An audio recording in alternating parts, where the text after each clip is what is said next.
అందరికీ నమస్కారం.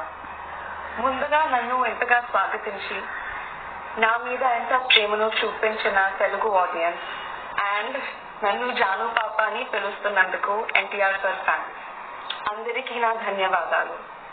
మీరు అలా నన్ను సొంత మనిషిలా ఫీల్ అవ్వటం it makes me very happy. మా అమ్మ మీకు ఎంత ముఖ్యమో నాకు తెలుసు అండ్ అమ్మకు కూడా మీరందరూ అంతే ముఖ్యం, అలాగే నాకు కూడా. నన్ను ఎంతలా సపోర్ట్ చేస్తున్నా మీ అందరూ గర్వపడేలా ప్రతిరోజు కష్టపడతాను. Devara is my first step. Siva sir and NTR sir నన్ను ఈ ఫిల్మ్ కి చూస్ చేయటం నా అదృష్టం. మా ఈ ప్రయత్నం మీ అందరికీ నచ్చుతుంది అనుకుంటున్నాను. I would like to thank the whole team for helping me every step of the way. Randy sir, Sabu sir, such an honor to work with them. Chaitanya Akka, and I really hope and pray you like our film.